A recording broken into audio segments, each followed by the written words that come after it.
Friends, એકવાર જો તમે મીઠાની અંદર કાચી કેરી અને લીલા મરચાંને શેકી લીધા અને સરસ મજાની ટેસ્ટી લાજવાબ રેસીપી બનાવી લીધી તો ફ્રેન્ડ્સ, મારી ગેરંટી છે કે જો એકવાર બનાવશો તો વારંવાર આ જ રેસીપી તમે બનાવશો. આની જે સુગંધ છે ખરેખર ખૂબ જ લાજવાબ આવતી હોય છે અને આ રેસીપીને જોતા જ ફ્રેન્ડ્સ તમારા મોઢામાં ચોક્કસથી પાણી આવી જશે. કેમ કે ફ્રેન્ડ્સ, મારા ઘરે ખરેખર આ રેસીપી ખાવા માટે પડાપડી થઈ ગઈ હતી અને મારા હસબન્ડ છે એમને તો એમ કહ્યું કે વાવ, ખરેખર ખૂબ જ સરસ લાગી રહી છે. તો ચાલો ફટાફટ બનાવવાની શરૂઆત કરી દઈએ. તો સૌથી પહેલાં આપણે કોઈ પણ એક કઢાઈ લઈ લઈશું, તેની અંદર મીઠું ઉમેરીશું. તો ફ્રેન્ડ્સ, તમે અડધી વાટકી અથવા તો પા વાટકી જેટલા મીઠાનો પણ ઉપયોગ કરી શકો છો. અત્યારે મેં 1 વાટકી જેટલા મીઠાનો ઉપયોગ કર્યો છે. આ જે મીઠું છે ફ્રેન્ડ્સ, એ હું વારંવાર ઉપયોગમાં લેતી હોઉં છું જ્યારે પણ આ ટાઈપની કોઈ રેસીપી બનાવવાની હોય મીઠાની ત્યારે. એટલા માટે આ જ્યારે મીઠું ઠંડુ પડી જાય ત્યારે ડબ્બામાં ભરી અને મૂકી દઉં છું. અને જ્યારે તમારે આનો ઉપયોગ કરવો હોય ત્યારે તમે આ રીતે આનો ઉપયોગ કરી શકો છો. તો સૌથી પહેલાં જે ગેસની ફ્લેમ છે તમારે ફાસ્ટ રાખવાની અને ફાસ્ટ ફ્લેમ ઉપર મીઠાને તમારે સારી રીતે ગરમ કરી લેવાનું. વચ્ચે વચ્ચે આ રીતે મિક્સ કરતા રહેવાનું. ફાસ્ટ ફ્લેમ ઉપર અડધી મિનિટમાં સરસ મજાનું જે મીઠું છે ગરમ થઈ જતું હોય છે. હવે આપણે 3 કાચી કેરી આની અંદર ઉમેરીશું. ફ્રેન્ડ્સ, જે આ કેરી છે એ દેશી કેરી છે. તમે આपूस કેરી જે કાચી આવતી હોય છે એનો પણ ઉપયોગ અહીંયા કરી શકો છો. ઘણીવાર શું થતું હોય છે, જે કેરી હોય છે એની ખટાશ બહુ જ હોય છે. ઘણી કેરીઓ એવી પણ હોય છે કે જેની ખટાશ ઓછી હોય છે, મીડિયમ હોય છે. આ જે કેરી છે બહુ જ વધારે પડતી ખાટી નથી, મીડિયમ છે. હવે આપણે મીઠાની અંદર વચ્ચે વચ્ચે આ રીતે મિક્સ કરતા રહીશું અને સારી રીતે આને શેકી લઈશું.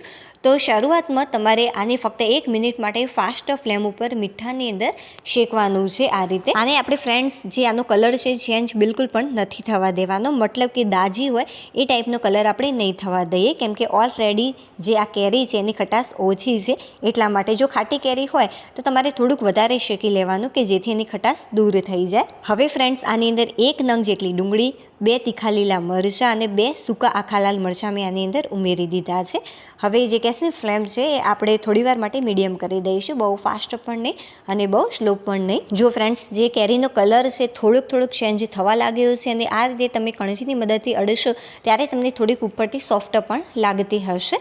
બહુ વધારે પડતી આને આપણે કૂક નહીં કરીએ. જુઓ, જે લીલા મરચાં અને સૂકા લાલ મરચાં છે એ શેકાઈ ગયા છે, આ ફૂલી પણ ગયા છે. આ રીતે આપણને આઈડિયા આવી જશે કે આ સરસ મજાના તૈયાર થઈ ગયા છે. જુઓ, આ ટાઈપનું ઉપરથી થોડુંક વ્હાઈટ જેવું દેખાવા લાગે ત્યારે તમારે સમજવાનું કે આ પરફેક્ટ થયા છે. અને જે સૂકા લાલ મરચાં છે એ ઉપરથી ક્રિસ્પી થઈ જતા હોય છે, તો તેને મેં નીકાળી દીધા છે. હવે ફ્રેન્ડ્સ, જે કેરી છે એ પણ બહુ જ સરસ રીતે સોફ્ટ થઈ ગઈ છે. જો થોડીક કડક હોય તો એનાથી કંઈ જ ફરક નહીં પડે.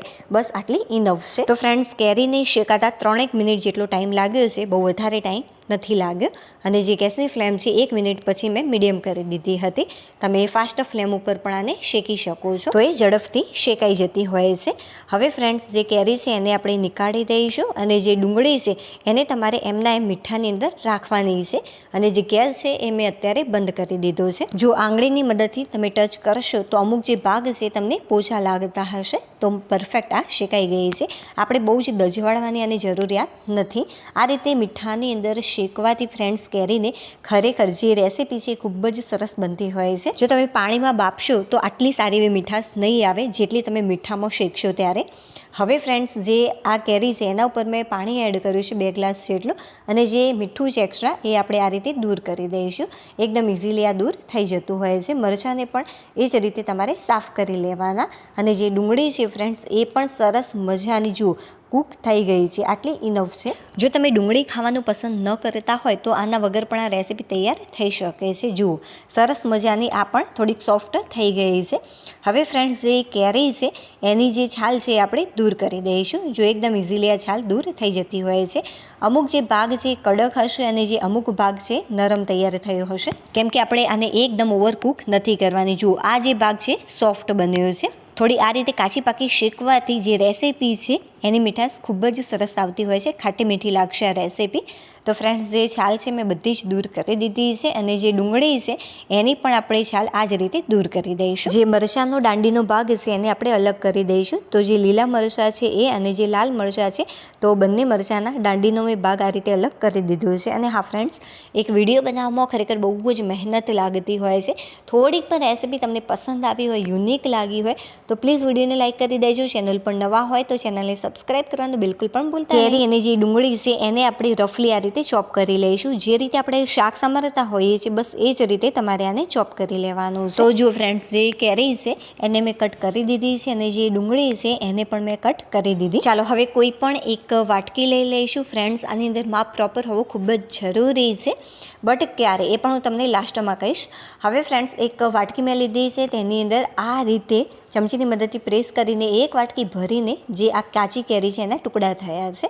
હવે આપણે લઈશું કોઈ પણ એક નોનસ્ટિક પેન. જો નોનસ્ટિક પેન ન હોય તો કોઈ પણ કઢાઈ કે તપેલીનો ઉપયોગ કરી શકો છો. તો 4 થી 5 જેટલી મેં લસણની કળીઓ લીધી છે. હવે આની અંદર 1 થી 2 ચમચી જેટલું તેલ ઉમેરી દઈશું. હવે આપણે ગેસ ચાલુ કરીશું અને સારી રીતે આને શેકી લેવાની. જો લસણ જેટલું સારું એવું શેકાયેલું હશે એટલી જે રેસીપી છે ખૂબ જ સરસ લાગતી હોય છે. જો તમે લસણ ન ખાતા હોય તો બિલકુલ આને સ્કીપ કરી શકો છો. આના વગર પણ ખૂબ જ સરસ જ લાગશે રેસીપી. તો અડધી મિનિટ માટે ફાસ્ટ ફ્લેમ ઉપર લસણને મેં શેકી લીધું છે. ત્યારબાદ આની અંદર આપણે જે મરચાં શેકીને રાખ્યા હતા એ ઉમેરી દઈશું અને આને ફક્ત મિક્સ કરવાનું છે. આને વધારે પડતું શેકવાની જરૂરિયાત નથી. જે ગેસની ફ્લેમ છે એકદમ ધીમી કરી દઈશું અને ત્યારબાદ જે ડુંગળી છે આપણે કટ કરીને રાખી હતી એ આની અંદર ઉમેરી આને પણ મિક્સ કરી લઈશું. આ રીતે ગરમ તેલની અંદર મિક્સ કરવાથી ખરેખર જે રેસીપી છે ખૂબ જ સરસ લાગતી હોય છે. હવે કાચી કેરીના ટુકડા એડ કરી દઈશું જે આપણે કટ કરીને રાખ્યા હતા. આને પણ આપણે મિક્સ કરી લઈશું અને ત્યારબાદ ટેસ્ટી એવા મસાલા એડ કરી દઈશું. બહુ જ ઓછા મસાલાથી, ફક્ત ઘરના મસાલાથી ખરેખર બહુ જ સરસ રેસીપી બનીને તૈયાર થતી હોય છે. તો મેં આને મિક્સ કરી લીધું છે. હવે આપણે સ્વાદ અનુસાર આની અંદર મીઠું એડ કરીશું. અડધી ચમચી કરતાં મેં વધારે મીઠું એડ કર્યું છે. 1 ચમચી જેટલું કાશ્મીરી લાલ મરચું પાવડર એડ કરીશું કે જેનાથી કલર અને ટેસ્ટ બંને બહુ જ સરસ લાગશે. હવે જે ગેસ છે ફ્રેન્ડ્સ એ આપણે અત્યારે ચાલુ રાખવાનો છે. એકવાર મિક્સ કરી અને તરત જ બંધ કરી દઈશું કે જેથી જે મરચાંની કચાશ છે થોડીક દૂર થઈ જાય. આને મેં સારી રીતે મિક્સ કરી લીધું છે. હવે જે ગેસ છે એ હું બંધ કરી દઉં. હવે અડધી મિનિટ માટે ફ્રેન્ડ્સ તમારે આને આ જ રીતે રહેવા દેવાનું છે અને આ રીતે આપણે વચ્ચે વચ્ચે આને મિક્સ કરીશું કે જેથી મિશ્રણ થોડુંક ઠંડુ થઈ જાય. બહુ વધારે પડતું ઠંડુ નથી કરવાનું. અડધી મિનિટ પછી ફ્રેન્ડ્સ આની અંદર આપણે એડ કરીશું 1 વાટકી ભરીને ગોળ. હા, જે વાટકીની મદદથી તમે કાચી કેરી લીધી હોય બસ એ જ વાટકીની મદદથી તમારે આની અંદર ગોળ એડ કરવાનો. અને હા ફ્રેન્ડ્સ, મેં પહેલાં કહ્યું હતું તે પ્રમાણે જો કેરીની ખટાશ વધારે હોય તો તમે ગોળ આની અંદર થોડોક વધારે એડ કરી શકો છો, 4 થી 5 ચમચી જેટલો. અને હા, જો તમને એવું લાગે કે જે કેરી છે એ ઘડી છે તો તમારે ગોળ ઓછો કરવો હોય તો આના કરતાં પણ ઓછો તમે એડ કરી શકો છો. બટ આ એકદમ પરફેક્ટ માપ છે જો કેરીની ખટાશ મીડિયમ હોય તો. એકવાર મિક્સ કર્યા બાદ આની અંદર આપણે 1 થી 1.5 ચમચી જેટલો લીંબુનો રસ એડ કરીશું. હા, લીંબુનો રસ ચોક્કસ એડ કરજો. ખરેખર તમને એમ થશે કે કેરી તો ખાટી છે જ તો લીંબુ કેમ, બટ લીંબુને એક અલગ ફ્લેવર હોય છે, ખૂબ જ ટેસ્ટી લાગતી હોય છે. ચોક્કસ એડ કરજો. 1 ચમચી જેટલો ધાણા પાવડર અને સાથે સાથે મેં થોડુંક આની અંદર જીરું એડ કર્યું છે 1 ચમચી જેટલું કે જેથી વધારે ટેસ્ટી લાગે. જીરું આપણે લાસ્ટમાં જ એડ કરીશું. સારી રીતે એકવાર મિક્સ કરી લઈશું અને જે આ મિશ્રણ છે એને સારું એવું ઠંડુ પડવા મૂકી દઈશું એમના એમ. આ પ્રોસેસમાં ગેસ બિલકુલ પણ ચાલુ નથી રાખવાનો. થોડુંક મિશ્રણ ઠંડુ થાય ત્યારબાદ જ તમારે ઉમેરવાનું. જુઓ, સરસ મજાનું આ જે મિશ્રણ છે ઠંડુ થઈ ગયું છે. હવે મિક્સર જારની અંદર બધું જ મિશ્રણ લઈ લઈશું અને સારી રીતે એકદમ ફાઇન આને ક્રશ કરી લઈશું. તો જો ફ્રેન્ડ્સ, બહુ જ સરસ રીતે એકદમ ફાઇન મેં આને ક્રશ કરી લીધું છે. ચાલો, આનું જે ટેક્સચર છે એ હું તમને બતાવું. જુઓ કેટલું સરસ મજાનું લાગી રહ્યું છે. ફ્રેન્ડ્સ, તમે રોટલી કે પરાઠા સાથે જો આ ચટણી એકવાર ખાશો તો ખરેખર ખાવાની મોજે મોજ પડી જશે. જુઓ, હું તમને બહાર સૂર્યપ્રકાશ તો અત્યારે નથી કેમ કે અંધારું થઈ ગયું છે, તો પણ ચાલો બહારનું હું તમને રિઝલ્ટ બતાવું કેવી લાગે છે આ ચટણી. હવે ઉપરથી થોડુંક આપણે કાશ્મીરી લાલ મરચું પાવડર આ રીતે થોડુંક સ્પ્રિંકલ કરી દઈશું. બહાર ફ્રેન્ડ્સ સામાન્ય જ અજવાળું છે, મેં લાઇટ ચાલુ કરી છે. જુઓ, સરસ મજાની એકદમ ટેસ્ટી લાજવાબ રોટલી કે પરાઠા સાથે કે પછી ભાખરી કે પછી રોટલા સાથે ખાવાની મોજે મોજ પડી જાય તેવી ચટણી તૈયાર કરી છે. ચાલો હવે આપણે ફરીથી મળીશું એક નવી ટેસ્ટી રેસીપી સાથે. ત્યાં સુધી બાય.